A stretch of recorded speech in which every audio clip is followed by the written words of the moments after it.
நெய்ச்சதுக்கு தேவையானது தக்காளி, சின்ன வெங்காயம் தட்டி வச்சுருக்கேன், கொத்தமல்லி தழை, புதினா தழை, இஞ்சி பூண்டு பேஸ்ட்டு, பட்டை கிராம்பு பொடி.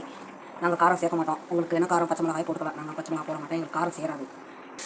வெங்காயம் நல்லா வதங்கிட்டு நல்லா கொஞ்சம் ஆகும். வெங்காயம் பொடி, பட்டை கிராம்பு பொடி, 1/2 கிலோ அரிசி பொடி,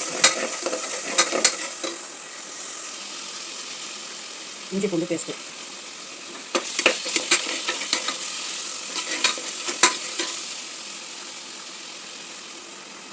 புதினா கொத்தமல்லி. நாங்கள் எழுந்தோம்னா தயிர்லாம் சேர்க்க மாட்டோம். இந்த மாதிரி செஞ்சால் நல்லாயிருக்கும். தக்காளி ரொம்ப மசாலா இல்லாமல் லைட்டாக நல்லா வெந்து வந்துருச்சு. எண்ணெய் தக்கி மேலே வந்துச்சு.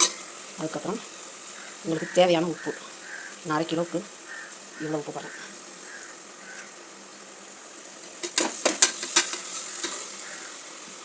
அரிசி நம்ம குருணை அரிசி.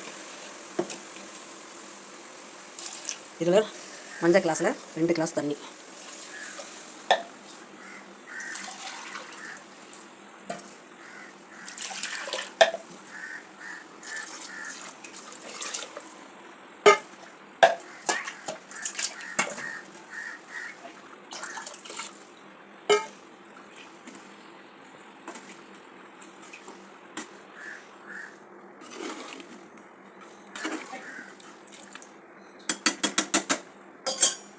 ரெண்டு விசில் வந்தோடனே ஆஃப் பண்ணிடணும்.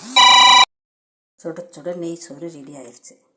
இப்போ அதுக்கு மேலே நெய்யை கொஞ்சம் ஊற்றிட்டா கம்மன்னு நெய் சோறு சூப்பராக இருக்கும்.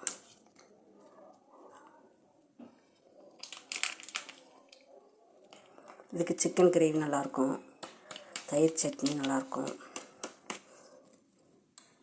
அதோட பெஸ்ட்டு ஊறுகாய் வச்சு சாப்பிட்றது இன்னும் நல்லாயிருக்கும். சூட எப்படி இருக்குது, உதிரியாக இருக்கா?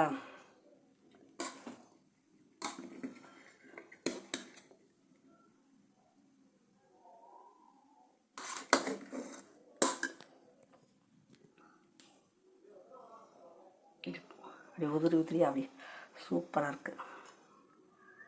இப்படி இருக்கணும்.